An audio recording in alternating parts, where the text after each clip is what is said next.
Hi, welcome to this week's edition of Blues Talk. Again, Dave, John, and myself are going to look back over our turgid display against the Ospreys, preview our European Cup game at the weekend against Quins, and look back at all the other Pro 12 matches too. So, boys, 18-12 against the Ospreys. Pretty dire display. Well, you said it was turgid, and that's one American soldier too many. Mm-hmm. You're going to have to think about that one. I will. Yeah, it was. I'm kind of over it now, but I was pretty downhearted after the game. All right, and it wasn't a nice place to be. But like, I've had to listen to so much guff about it and read so much guff about it ever since that I'm kind of gone the other way now.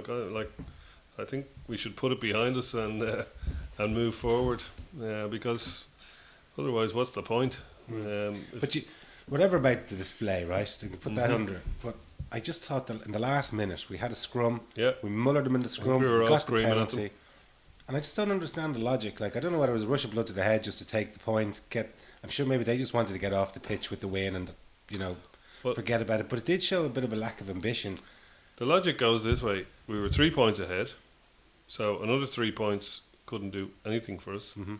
However, a scrum that we were mullering them in, if we'd have got a penalty try or anything, we would have been able to take their losing bonus point away. And if we hadn't have got a try, and we were risking nothing because our 3 points ahead was still going to win the game for us. The only thing you could say about it is it used up a minute, and there was 2 minutes left or a minute and a half left. So but very, very conservative. In fact, it was as conservative as 4 accountants wearing 3 pairs of knickers each. Like it was just, it was best left there, I suppose. The other side of that, of course, is we were playing the only team in the league that actually has a positive record in the RDS. Yeah. Yeah. I mean, they've beaten us in the RDS more often than we've beaten them. Yeah. It's just one of those games. Sometimes you get 2 or 3 of them a season, and they're absolute rubbish. And I mean, the performance was poor. Apart from when they're out half had the ball, I don't think we were ever really in any danger. I mean, there was the try that was called back. Their try that was called back. That was dangerous. I mean, It was a marginal. The other side of that is everyone can score tries if you're allowed to throw the ball forward. It was marginal enough forward. I know it was clearly forward. Was it? I mean, and it wasn't even the ball went forward; it was passed forward. I mean, that's one of my big bugbears. Is always forget if the ball went forward. This one was actually. But anyway, it was. I said it was turgid, and there was one American soldier as the GI because it was a third of a match. It really, really was. But how many you get 2 or 3 of them every season, and you win them. You get the hell out of Dodge, and you just keep because at the end of the day, whilst there are bonus points for tries, there are no points for style. That's true. And well, there was a few other positives. Like Dave Kearney had a brutal game against Treviso. I thought he had a good game the weekend. He seemed to show a bit of him. Let's just hope Zane Kirshner goes the same way next weekend. Well, hopefully, but like Kearney had come back from a long-term injury. He was quite rusty. Was. And I thought whenever he got the ball, he was up on his feet, wanting to make yards. He showed a lot of ambition. Kearney looked good.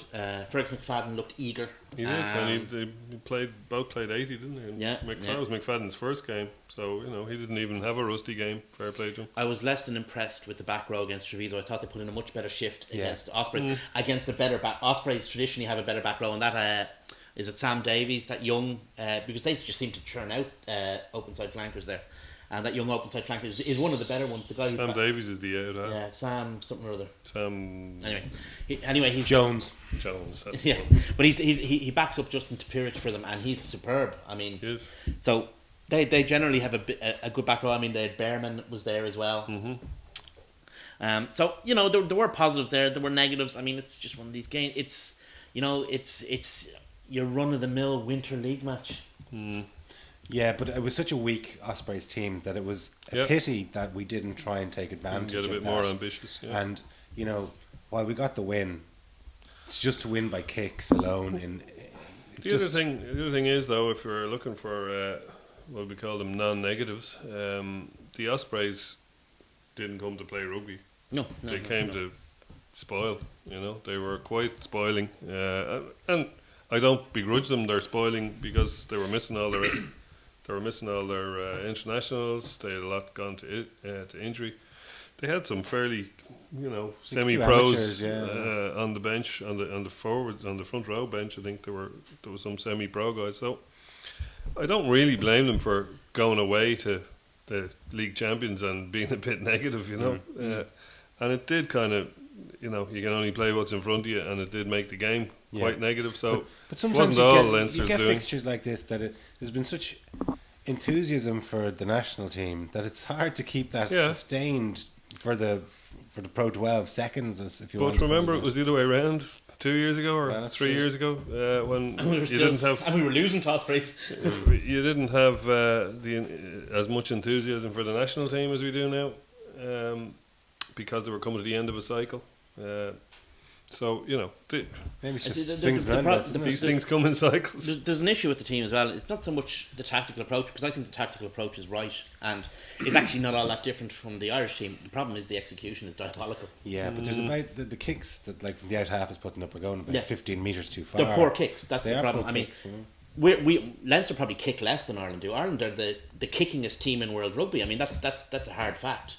Of all the tier 1 teams, nobody kicks as much as Ireland. In certain matches, Well, perhaps not in every match. You see, over the whole run things, it's the same with Leinster. Leinster don't kick as much in every match, but anyway, the problem is how badly executed it is, and Gopperth has lost, a huge amount of confidence.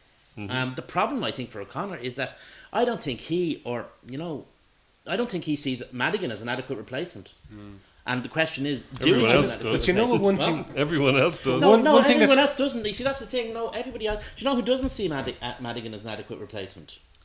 I have a feeling I think I know who you're going You to know say. who I'm going to say, don't you? Yeah. Joe Schmidt. Well, Joe Joe Schmidt never backed Madigan. But Joe Schmidt picked him to play 10 against Georgia. He did. But When one thing that I actually... nobody else was but- fit. Well, one thing that I actually think that struck me when watching the game was that I actually believe that he is not as enamoured about Darcy, because Darcy, like, he could have played a team with Madigan at 10 and Darcy at 12, Yeah. and he didn't. He chose to keep Darcy on, and Darcy had played a limited amount of rugby during the autumn internationals.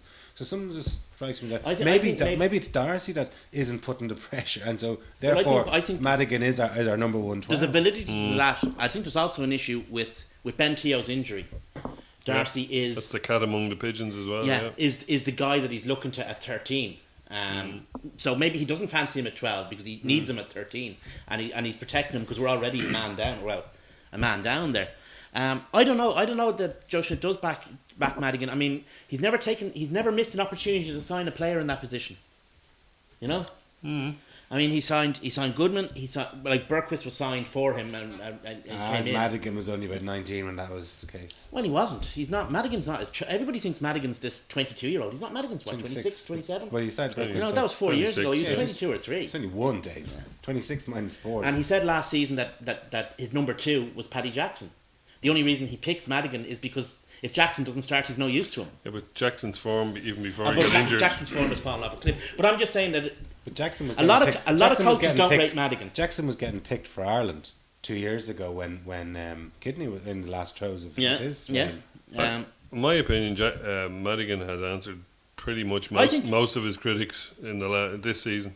Well- He had a bit of a dip season last year after He still has to be playing able to, well. we still haven't seen him go out there and do what Johnny Sexton can do. And that's go out there and control a game against top-notch opposition. We've yet to see him do that.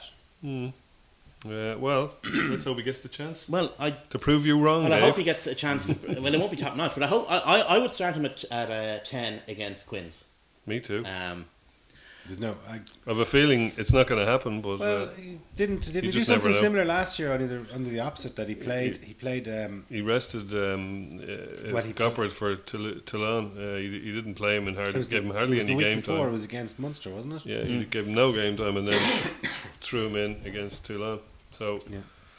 The other side to that is, if he uses him at 10, does that leave us? Where does that leave us outside that? Because it could be a situation where the more pressing need is 12. Well, you've got McFadden back now. You've got Luke Fitzgerald hopefully back fit. We've got Darcy there as well. You see, hopefully that's the thing. I mean, But we don't you know. look at There's pictures of Luke training. Well, he was those actually. pictures are strictly controlled by Leinster Rugby. Well, I mean, nothing gets released until they approve. It was interesting. He was wearing like a puffer jacket rather than training gear. So How many has since the Munster game this season, has the team that's announced taken the pitch once?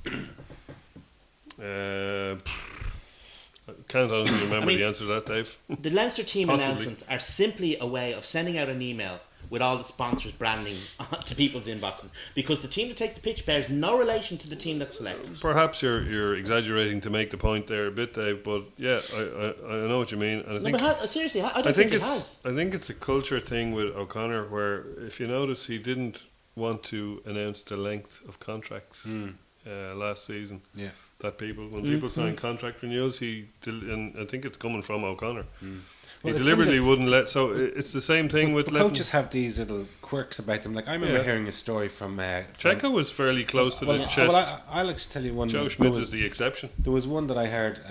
It was from Connor Henratty. Hanratty, He was the former Leinster marketing manager, and he told me that prior to Leinster playing a match when Kidney was in charge, Kidney didn't like the names of the Leinster team being read out, because he felt that in some way that would give the opposition, when they'd hear it in the changing rooms, they'd hear "and Brian O'Driscoll at 13," and the crowd would go, "Hey." He didn't like that because he thought that's one guy we're going to go out and target today, lads. Michael Cheika didn't want people coming to see the A team. He didn't want it. He didn't want. If he had his way, 18 games wouldn't even have been announced on the Leinster site. He wanted the A team to be used in a way for bringing players back, rehabilitating players, and trying stuff out. And he didn't want that seen in public. I mean, God knows what he would have done if he'd been here when the British and Irish Cup was in place. he wouldn't have been too impressed. Speaking of which, it was a good win. You were at the match, John, on Saturday evening. Yeah, it was a very odd game. 67. I missed the 12, was first it? 15 minutes, and when I walked in, we were 22-5 up. But they had a period in the middle where they played rubbish. But it was 67-12. Like at one stage, it was literally get the ball wide and you'll score. It was that simple. Mick McGrath is like, he's unleashed at that level. He's a class above, and he's a born finisher. So get the ball out to him and you're going to score.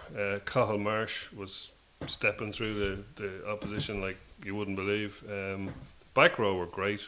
They were all the scrum was going well. It was a good Is there period. any? They lost concentration a few times during the game, and at one point, that's where it went from where they got their extra score to go from 5 points to 12 points. You'd really have to question the value of the competition. With the exception of the English National 1 teams, you're playing mostly amateur sides. Yeah. Semi-pro, yeah. You'd have to question whether guys like our academy or even the English National 1 side, are they actually learning anything from this competition? It's great. The idea of the competition is great in that it gives the kind of the academy players and the academy team and the A team a chance to develop. The question is, how much development are you doing against a team like last Saturday? That's a scratch team, isn't it? Well, Carmarthen Quins, yeah. I think So, like, they'd have never trained together. Yeah, so where is the value in that? Yeah. I mean, okay, it's one thing if you're playing like Esher or one of the London Scottish like we did last year, any of the good London Welsh, the London Welsh are Premiership team at the moment, but any of the good National 1 teams, right? That's fair enough. Yeah. Because Bristol, because they are full-time professional teams, etc. But some of the Welsh and Scottish teams are when they enter, you'd have to question the value of it. Would there be more value, and this is something I never thought I'd hear myself say, but would it be more value if we look to enter the academy sides into the Aviva Premiership Reserve League? Maybe so. the A-League. You know where that's going to lead, Dave. Well, yeah. But actually, as it happens, I thought that would have been on the cards. That was Irish rugby. If the Welsh had broken away, if the Pro 12 had gone, or the IRFU would have gone in there, severed the WRU from the RFU, and put our teams into the Premiership Instead. Yeah. Might still happen. You don't know. It could well happen. Well, there might be sort of some British and Irish league in the future. We don't know.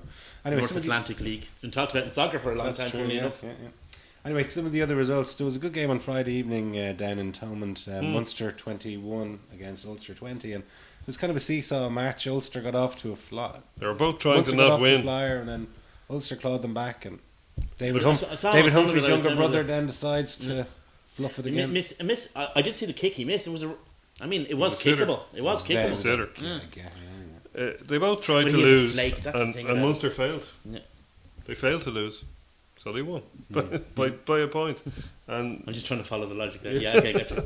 they were. It was literally like they were both trying to lose because Ulster went 10 points ahead or so. Munster clawed them back, and Ulster looked clueless while they were being clawed back. Then it swung the other way, and they were both. I wouldn't even call them cagey, but they were just both a bit aimless at points in the game, and it was a decent crowd. It was a bit of Although it got slated in the Irish Times. Yeah, no, today it was for a calling decent ground. It just looks crap because they cordon off But it's the a north huge and stadium, south like. stand. Yeah, But exactly, I've been it's a massive I've been stadium. saying this since the day it was built, and indeed Gareth Fitzgerald has been saying it as well. The stadium is 5,000 seats too many in it. Possibly, yeah. When you look at this population in Limerick and the population in Dublin and even the population in Cork, But like the original stadium that was there held about 12,000, and like they more than doubled 8, it. I think, wasn't it? No, it was about No, I was sorry, you're It right, was 16 or 17. Then there was fire restriction because one of the gates didn't open. So there was some problem with that, and that brought it down to 13, which was then its capacity. So that's the kind of history of the capacity of Thomond Well, Park. they more than doubled it because it's 28, isn't Yeah, it? it's 26. 26. It's too big. I think it's too big. Gareth Fitzgerald has said at breakfast meetings in the past that it was too big. That Munster Rugby wanted 21,000, and then the branch stepped in. Well, anyway, they're going to sell it out at the weekend against Clermont. We'll talk about that later. But one thing that did strike me was once again Ulster have failed, Yeah. and they just get to the pinnacle, and then they can't. The Claremont of Irish rugby. Maybe so, but at least Clermont did win a top. Bouclier. Yeah. But like they just don't seem to have the ability to push killer on. instinct. Yeah. But then you sign a guy like David Humphreys or Ian Humphreys rather. I mean, and He was you're in signed by his brother before he left. you're in a clutch play, and you have Ian Humphreys to rely upon. Now, would you rather rely on Ian Humphreys or even Jimmy Gopperth? Yeah. You know what I'm saying? I mean, the guy belongs in an ice cream. He's that flaky. I mean, he really. I mean, we all knew this. This isn't news to anyone. I mean, it's not news that he can. Ian Humphreys his career has been bookended by moments of brilliance and moments of farce. Yeah. And that's what you're signing with. And the thing can happen within the course of one game. phase. Yeah. You know, and that's what you get with Ian Humphreys. But I suppose it is a difficult situation, and Leinster probably have fallen into that. It's very difficult to sign a guaranteed second string out half, because if Paddy Jackson is there, he's the number one. He's challenging for Ireland. It's very difficult to go out into the market and to sign someone who has admitted, I am quite Number happy two. to take I the think second. I think it was easier in years gone by. It's become increasingly difficult because obviously the French clubs are hovering up all those guys as well. But we did have a couple of good guys in that mold. I mean, Christian Warner was quite good in that area. Matt Bergquist, Yeah. what little we got to see of him was good. Sean Sean Byrne, I Byrne thought was was very decent, good yeah. in that But area that's as the well. kind of the caliber of the guys, the fellas who aren't an international. Howell was signed for that initially. Was he though? Oh, he was. He was signed to back up Felipe Contepomi when we ballsed up the registration. But Contepomi wasn't registered. So. I know when we ballsed up the registration. Yeah, yeah. Now Howell turned out to be, the best out half in the Northern Rather Hemisphere good. for that year, and came back and didn't do too bad in the second stint either. Exactly, yeah. But it's hard to get. It's become increasingly hard to get that guy because the French teams are, because there seems to be a A dearth paucity of out-halves. about halves in French rugby. Teams aren't signing up one Australian and each. They're signing up an Australian and a Kiwi and maybe a South African in there as well. So well, the whole. Here's a question: what are Ulster? And I'm going to jump in a little bit ahead here, but what are Ulster going to do in the I can't believe it's not Heineken Cup? Paddy Jackson is out. Are they going to rely on Ian Humphreys, or are they going to shift Pienaar Pienaar to back 10. and put Got Paul to. Marshall on? Because this is, if they don't win at the weekend against Scarlets, well, I think they're pretty much out anyway. But there's a There's mathematical pride to play for there. You got to play. I think moving Pienaar out to 10 actually isn't a great move, because if you've got Marshall inside him, right, that's going to detract from the ball that Pienaar gets. If Pienaar's at 9, he doesn't have that block between because him. he can take on a lot of the He responsibility. can take on a lot, and the other side of it is, I mean, as you say, they pretty much are out of the tournament, right? Bar, miracles. So for the rest of the season, they're going to have to. No, this they're- is their chance to blood their team for the rest of the season, the shape of their team They're for probably their league season. If Pienaar is in any way fit to play 80 minutes, they're probably gonna at least shift him to 10 with 20 to go or something like that. You know? I think they'd be better using Holding there. Yeah. Yeah. Holding instead of Humphreys. I'd have anyone instead of Humphreys. I mean, Why didn't they play Holding there this week then? If I'd that have was their Jeremy plan? I'd be on the phone to Jeremy Manning. Yeah. Well, I'd say if that was their plan, they would have had at least given a few minutes to Holding it out half. Yeah, yeah. This week, if they're going to do You see, that. But anyway, there's a culture now in Ulster, or there was not a culture. There was Ulster had developed this habit of losing when it mattered, and instead of going out to sign a guy to stop that, they went out and signed a guy who was going to further it, or not further it, but wasn't going to put a halt to it, and that's just crazy stuff. I mean, whatever about David Humphreys David Humphreys replacing Brian McLaughlin as head coach. You know, maybe the problem didn't stop. Maybe the book didn't stop at McLaughlin in terms of, you know, whatever institutional failures were there. Maybe Humphreys was part of the issue as well. Yeah, but hard like, to know.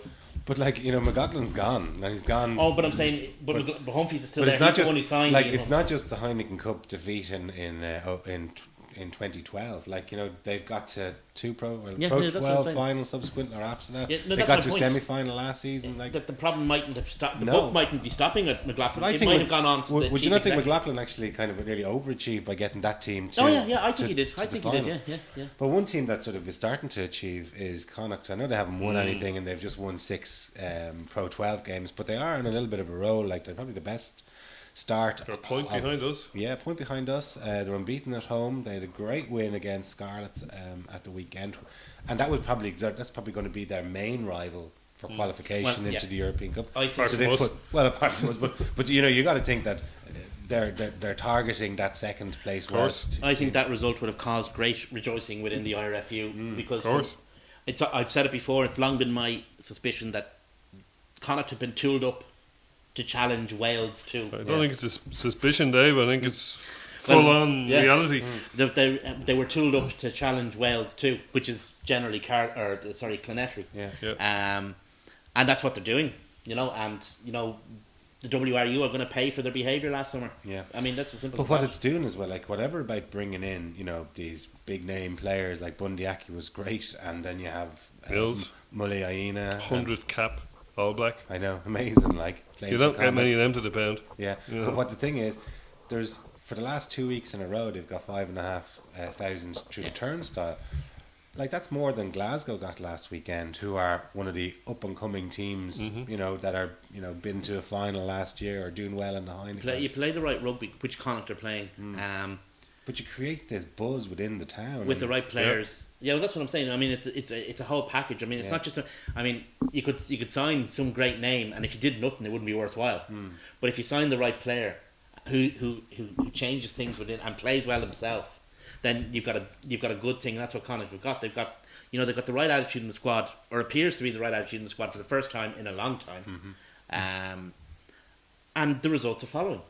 They've got good players. They've got good young players coming through. There's still, for all the guys that are coming in, guys like Leader, for example, who you'd think would be the most immediately threatened by Mulyaina, is still getting game time this season, which is really, really important. Well, in fairness, Mulliane has been injured until now. I know, but even on Saturday, Leader got good game time. You know, so it's a matter of. And he got in the Ireland squad as well. Yeah. I know he was only holding tackle back, But still. If you got Mulyaina, as you say, he's a 100 cap All Black. I mean, his recuperation is going to take longer than he's not going to be able to play as many games as But the then- other guy. So if you've got a guy like Leader learning from him and pushing up himself, leveling up himself. But then you've got the like, you know, a couple of years ago there was no Connacht players getting into the Irish squad. Now there's 4 or 5, and so those fellas are going to get the experience, the confidence, and maybe a bit of you know, you've got the fact that you're going to be trained by Joe Schmidt for a month. It's not going to do you any harm, and they're coming back into the squad as well. So like, it all seems to be so positive for them. The Yeah. important thing is they keep it going, that they don't get sidetracked by stuff. The most important thing for Connacht is the league. That is the most vital thing. I for them. think everybody knows that, including them and Well, Pat Lam. It's especially. been that they've been in that situation before and they've forgotten it. You know, the most important thing for them is the league. They should send out their the Connacht Eagles to play in the Challenge Cup. Challenge- Well, they I kind mean, of did yeah. when they went They to did. Exeter. Exactly. Yeah. And no, I have no problem with them doing that. I mean, their job is to make sure that there are 4 Irish teams in the I Can't Believe It's Not Heineken Cup next season. Yeah. Well, speaking of which, it's almost 6 Drink for years that. since we played in the Stoop. It doesn't seem like 6 years, but it is. I don't know. It seems like the same. I mean, people are whinging constantly about one of our half-backs and they want the coach sacked. It's exactly the same as it was 6 years ago. Yeah.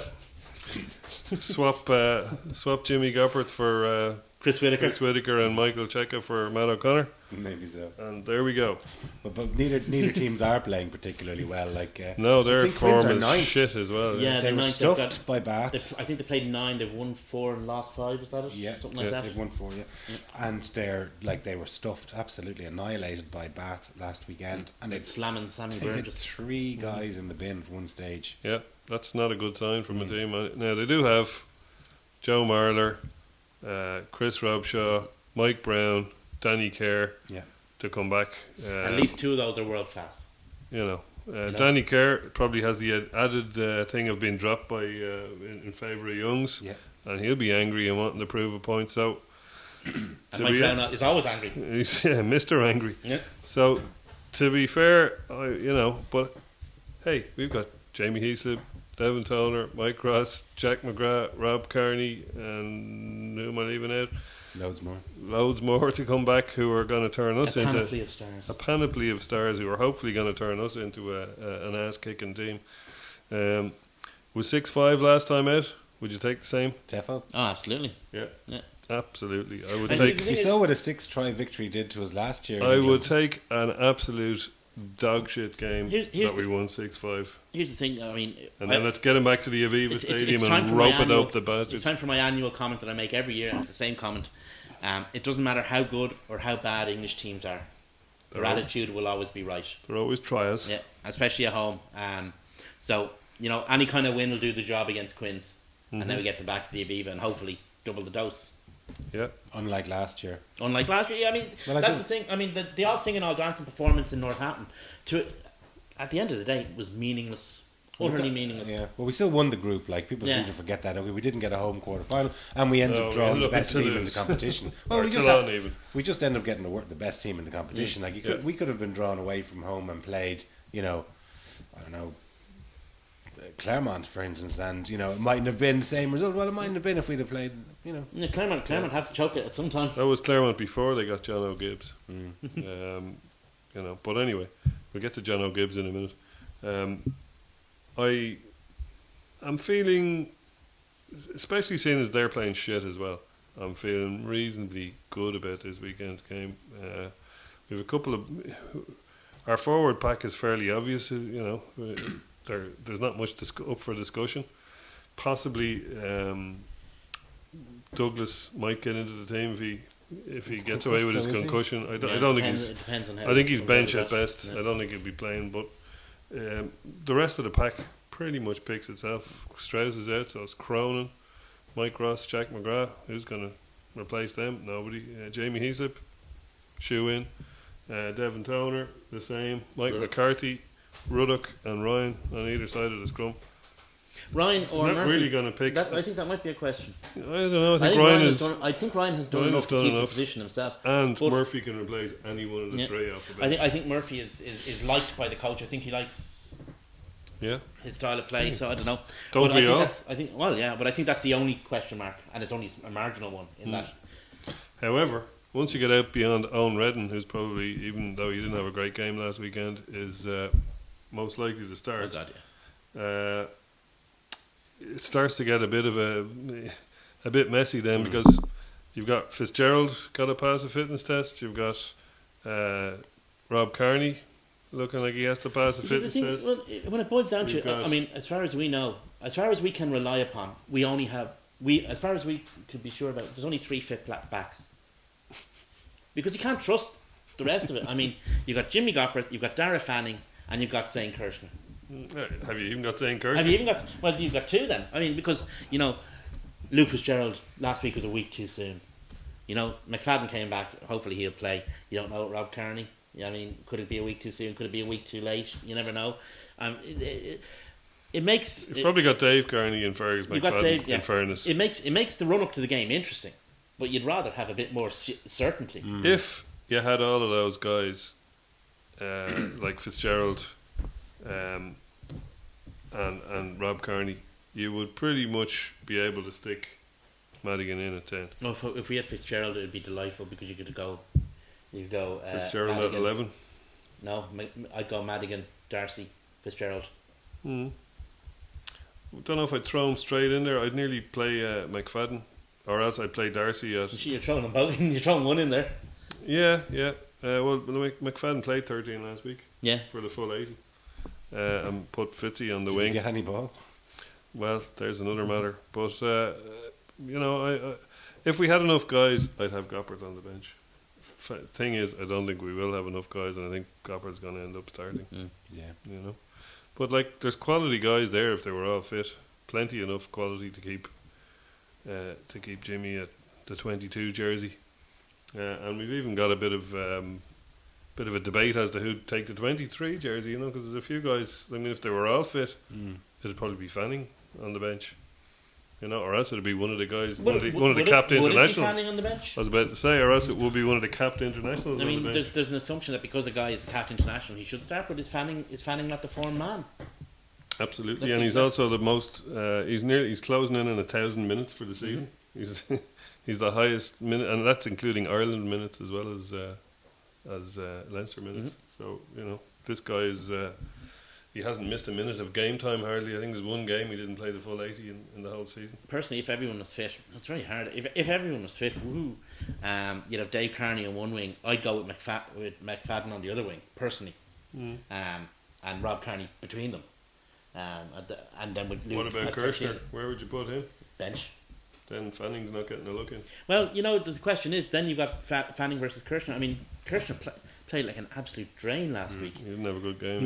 He wasn't particularly good the week before either. No. So you got to look He at the started form. off so strongly. Like in Yeah. one of, Yeah. I can't remember. Was it Scarlets? He this finished the season? season in great He form. did, And he started the season. Yeah, and in I great don't know form. what happened to him. His form just fallen off. a cliff. Every player goes through dips and forms. Yeah. The question is how he come back from it. I mean, You wonder though if there's something in the back of his head thinking, "I'm out of here. I'm going." I don't know. Professional player. You Professional can't, player, I can't mean- be like that Christmas move. no, I would. They might be talking to their agent Yeah, trying but, to no, but organise a looking deal. at his attitude, looking at the way he's performed, even If when he you- wasn't playing that well or he wasn't getting a chance, he was always, when he came on, he was always eager to take Yeah. his chance. It's not. The He opposite- doesn't look like that kind of a player. The opposite should be true anyway. If your agent is hawking you around in France, wouldn't you want to look good? Unless Wouldn't the you deal want is- to unless the be deal is done, yeah. tearing up trees? Yeah, no, I don't. I just don't. Some players are like that. I don't think he's one of those guys. I don't think that's how he plays. I mean, he's had a couple of bad games. Players lose form. Every player loses form. Yeah, that's true. So So the question is, on form, is he in the first choice back three? It's hard to know. You'd have to say perhaps not. not when everybody fit. Well, No. demonstrably he wasn't, because last season he was benching it when everybody was fit. Is, No, is that one of the team's problems that we actually don't know our strongest 15 or certainly strongest? I think our problem is that we spend too much time without our strongest 15, just Yeah. because the nature, the way the unique Yeah. way Irish rugby is funded, No, just the way the construction I is. do appreciate that, but like in the glory years, not necessarily under Schmidt, but sort of in the last 5 years, you pretty much could say, well, if everyone is fit, you could name Yeah, the team. yeah. You know, there might be maybe one debate whether Fitzgerald was in above McFadden, but pretty much, it was going to be Well, it was remember going to a be lot- it was going to be Redden, Sexton, Darcy, O'Driscoll, Carney at full back. And then there might be a little And then debate. two And there from might three be or two four. from three. Yeah. But like I haven't a clue of our best, Well, the certainly problem, our best backline. a lot of our guys We haven't been able to get them on we're the getting a field. lot of injuries that we didn't have previously. I mean, from 2009 through 2012, the most serious backline injuries were to Luke Yeah. and to Rob Carney, who had mumps one year, but you had Issa Nasiba there, Drico had a bad injury. and too, Drico had a so- bad injury, but that was it, Yeah. kind of thing. Whereas now you've got almost every player has suffered is either carrying one or is Yeah. back from one or is It's just in the and middle they- of one. And they're not like long term that you go, right, we have to plan without him for the rest of the season. They're kind of like, McFadden twisting his ankle against Munster out for 6 weeks. They're all soft tissue injuries as well, yeah, which are even harder to predict. And that's the problem. I mean, it's easy. The problem is that the reason why we don't know is it's there's no consistency of selection because there's no consistency of availability. Yeah. And that's the real problem. The real problem isn't consistency of selection, it's consistency of availability. Whether guys are injured, guys are away with the national team. I mean, one of the great things about, at the moment about being a Leinster fan is seeing so many Leinster players in the Irish team. The downside of that is, one of the great things about the Kidney and O'Sullivan years was because they picked all the Munster lads first, we had less of an outflow of players. We still had an outflow of players, but less of an outflow of players. It's a double-edged sword, though. Success is a double-edged sword, and you just have to live with it because that's the way Irish rugby is. I mean, we can't say, oh, isn't it great that we've got Rob Kearney and Sean O'Brien and Cian Healy and the IRFU have kept all these guys in Ireland, and then at the same time go, why are the IRFU taking our players? I mean, that's because they're their players. They're not their players. It's the other edge of the blade. I mean, you just have, to a certain extent, there's nothing you can do except live with it. But I suppose the one good thing I don't about really it have a problem with it, to be honest. is that these guys are coming back from. Well, some people do. Sorry, just to go back to, some people do have a problem with it. I know that. Some people I do. know several of them. Yeah, some people do have a problem with the fact that so and so's away. Why is he away with Ireland? Or why is he got injured on Irish time? Blah blah blah. I mean, some people do have a problem with it, but you can't. We'd be playing pretty much AIL players and maybe one or two foreigners that are on the lower end of the scale if we didn't have the IRFU backing us up. Well, that's what I was going to say. Irish rugby is able to survive at an elite level below international level because the IRFU bankrolls the level below international level. If it didn't, we wouldn't be able to compete at all. We wouldn't be playing. Forget about playing. European Cup rugby. Forget about playing what used to be Amlin Cup rugby. We wouldn't be at those levels. We'd probably be Edinburgh, if that. Without all our international Surely players. not. But one thing I was going to say was that when the internationals do come back into the team, surely they've got the one. Then there's a big pile of them coming back. They have to have coming back with a fair bit of confidence. We're after beating the Box, the Aussies, Georgia. Okay, but they're after coming back. They've come from a winning environment. A few years ago, it was the secondary team would be the ones that were holding everything steady while the Irish internationals were away and maybe having a whitewash during the autumn internationals. I would question the validity of that point entirely. Really? And I'll tell you why. Because last year, the game against Northampton, we saw wonderful rugby and everyone said, they've come back from, Joe Schmidt and all that. We lost 2 out of 3 matches during that autumn international period and we came back and we played wonderful against Northampton Saints. Then, we came back from winning the championship, we lost to Toulon. One game, though. Yeah, well. There's no. I mean, you can't. If you're going to say that, it's great that Joe Schmidt. They got the benefit of Joe Schmidt coming back against Northampton. You have to say Joe Schmidt lost us the game against Toulon. I mean, you can't have it both ways. Well, I don't know. I mean, I was listening to Dricko on Off the Ball last Friday, and he was saying, well, actually, it's a bit difficult for the internationals to come back because he says you've been in an environment where everything is different. He said now, a couple of years ago, all the calls were quite similar. The Leinster ones and the Ireland ones were the same. So then when O'Connor came in, he changed everything. He changed line-out calls. He changed the whole kit and caboodle. That's probably because he's paranoid. Well, he seems to be quite a paranoid people learning stuff about the team, But as regards, I think when I think that would be a reasonable. I mean, Joe Schmidt has his calling system, and if Ulster and Munster and Connacht are going to know what our calls are, you have to change them. Like you remember, was it the Lions? Ireland played England in That's 01, right, and it was the same Lions calls in the English pack. Yeah. But I just go back to Dave's point. I don't know. I think there's a bit, 6 of one and half a dozen of the other, because I do think you mentioned about fellas having form and it goes up and down. I do think that a lot of the time it's based on the confidence of the individual. And if you're coming back from winning, if you were even playing at a schools level and you're playing for one team that wins all its matches and you go into another team or it's a club team after you leave school, you are used to winning a match, and it's half the game is in your head. It's not, of course, what you do on the pitch. It's actually before you walk onto the pitch whether you've won or lost the game. But that's all very well and good, and you can transpose that. People said last year that the players came back full of confidence from Joe Schmidt and they went out and they played against Northampton, right? Maybe that's true. What I want to know is and that was after losing 2 out of 3, including a heartbreaking loss, an absolute heartbreaking loss that none of us I'm not over that loss yet. I doubt the players will ever get over it, right? Then, in the Six Nations, they beat France in France to win the Six Nations Championship, and then 3 weeks later they lost to Toulon in France. So I mean, you can't if you're going to make that argument, you have to be consistent. So the consistent point of view is But it there has isn't absolutely nothing to there do isn't with a it. But then what you're consistency. saying is that you should win every single match after coming out of Joe Schmidt. That's what I'm saying, not and I really don't agree with that- it. I don't agree with the point. That's the point I'm making. think I'm saying the it's- point has no validity. Well, I'm not sure. I still think that if fellas are coming back from a winning environment, that they can transpose that.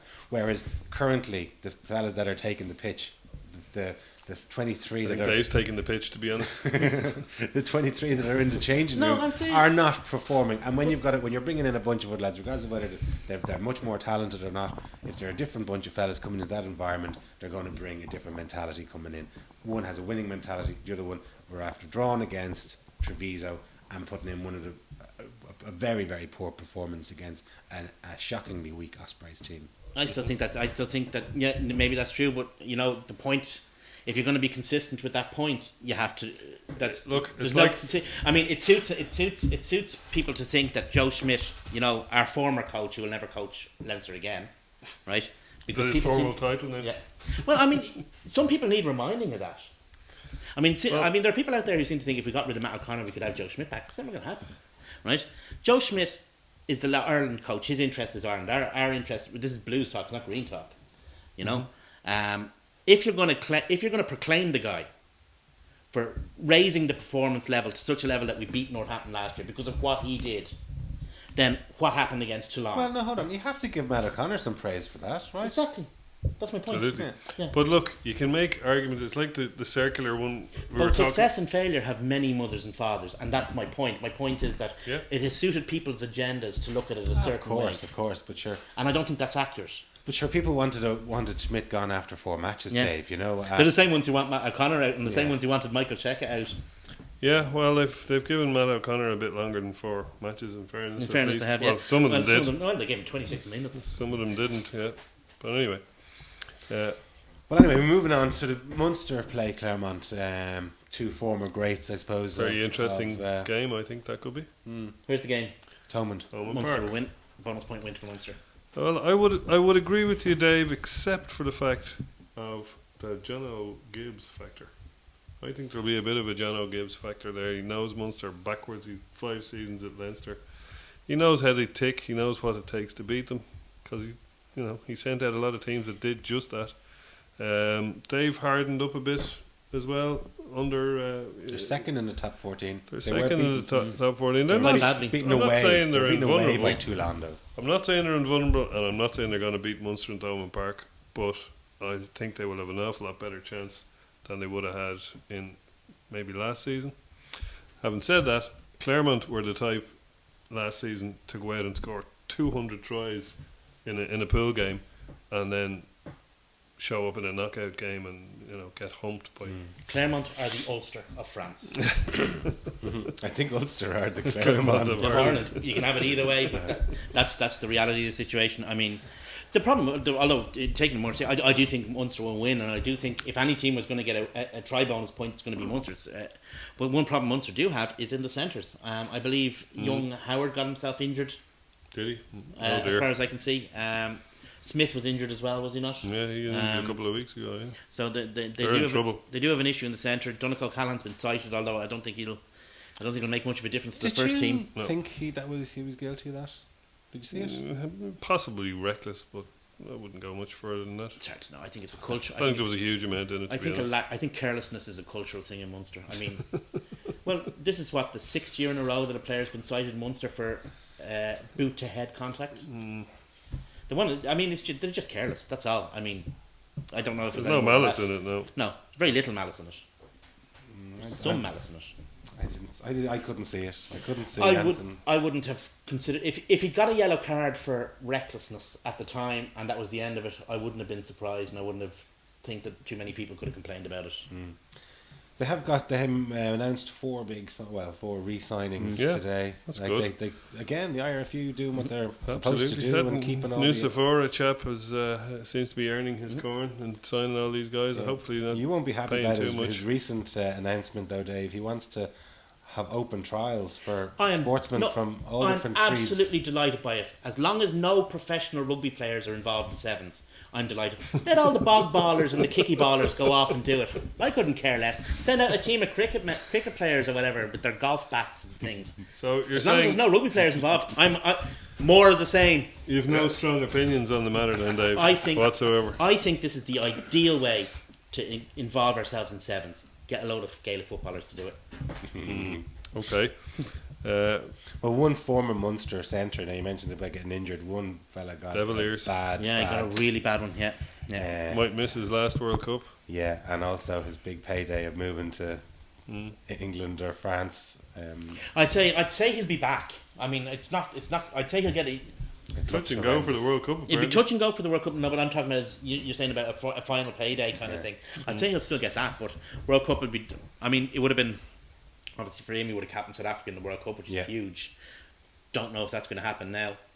One of the signings that Munster made is Stephen Archer for 3 years.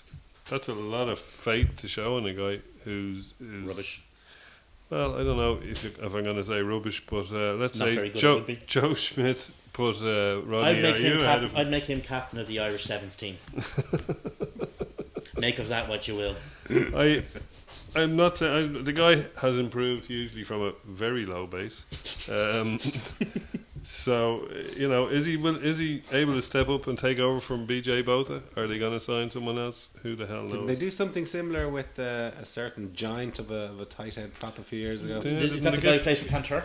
Didn't they give him a big before he went to Sale? Stephen Archer always reminds me of there's a great scene in Starsky and Hutch the movie where Snoop Dogg is there and Starsky does something good and Snoop Dogg goes, "You've gone up a notch in my estimation. You're now at one notch." That's what Stephen Archer always reminds me of. This is the one season that Leinster have been misfiring, right? We're still there and thereabouts. We're in 5th position. But, no one has grabbed the league by the scruff of the neck and saying... And like that sort of shows how it's kind of a bit mediocre. Do you know what's mediocre I'll tell you what's going to happen. Because no one sort of said, right, well, this is our opportunity now to pull away and say, well, look, Leinster are going through the doldrums. But, like, we're only 4 points behind the leaders of it. This is The what's league gonna has happen. compressed a lot in the last 2 weeks. Come the Six Nations period just after, Leinster are going to find themselves with all their players back. Suddenly it's all going to click back into form.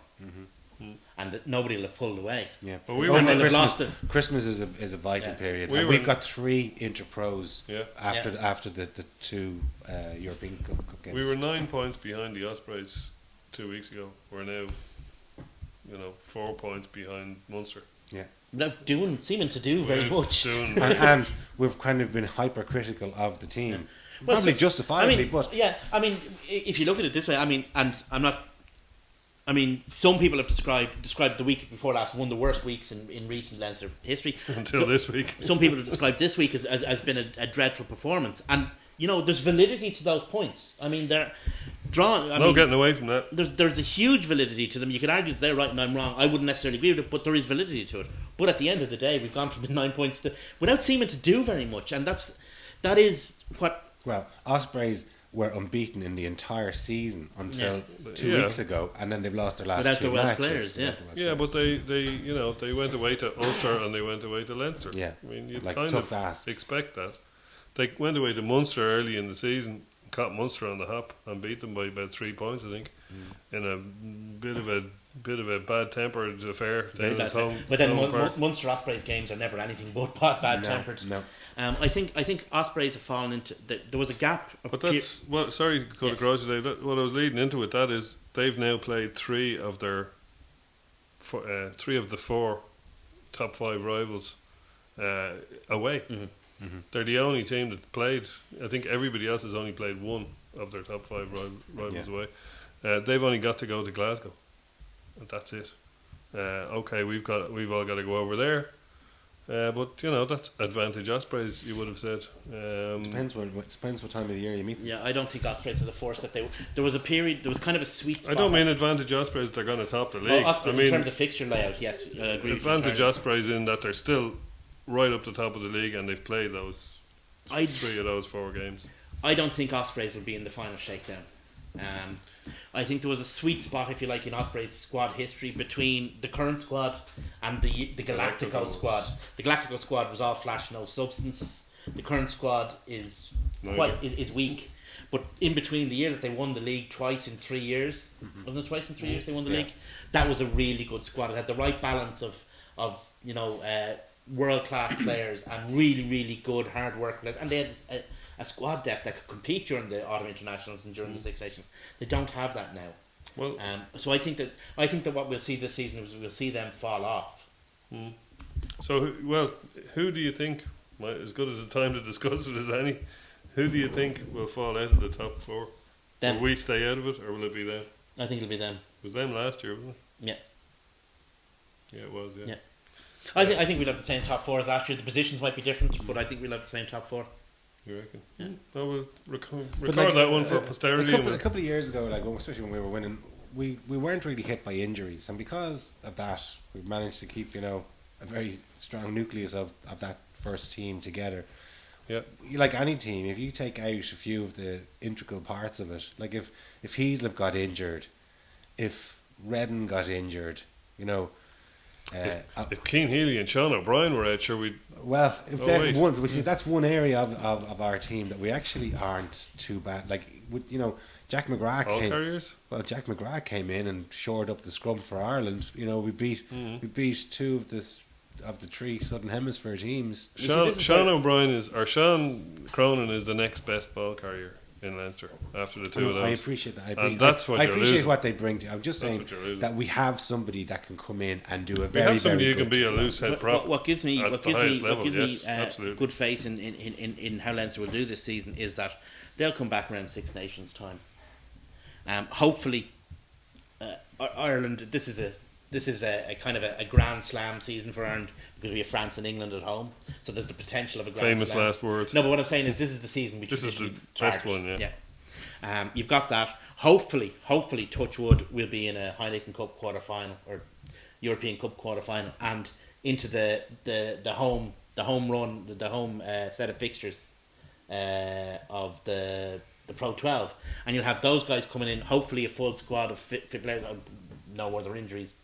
With the help of Ulster are a massive bump in the road to us because we've got to go to Ravenhill. Wouldn't you middle of fancy all a Leinster squad with everyone fit? Those two guys fresh coming into the home stretch of the season. I certainly would, and that's what gives me. I'd rather have them fit then than have them fit now if I have to choose. But I think can't those have are the them games fit that will all- matter. all year. Yeah. It's very And true. for Ireland also. Yeah, I mean, yeah. it's great that we did win our 3 matches without those two guys because it kind of gives the squad a bit of confidence that they can adapt their game plan to be missing those top carriers. Plus, the Six Nations is the meat and drink of the season To for the Irish team. paraphrase golf, Six Nations, autumn internationals for show, Six Nations for dough. Yeah. There you go. This is the bread and butter of Irish rugby. This is the cash machine that drives all of Irish rugby. Yeah. Well, there's a couple of other European Cup games which we didn't talk about. The other one is in our group. Cast play Wasps. Casts are bottom of the Pro 12, and I think Wasps are about 7th in it. Like they're sort of a pretty mixed record. I think it's 4 wins from 9 games. Well, if they win 1 each in the next 2 weeks, then we won't have to worry about them and 2 draws. discuss or 2 draws or whatever. We don't care. If one of them wins both games, then it might pose some kind of a problem for us. But we'll just have to win our 2 games. Well, anyway, boys, listen. Thanks a million for tonight, and thanks a million for watching.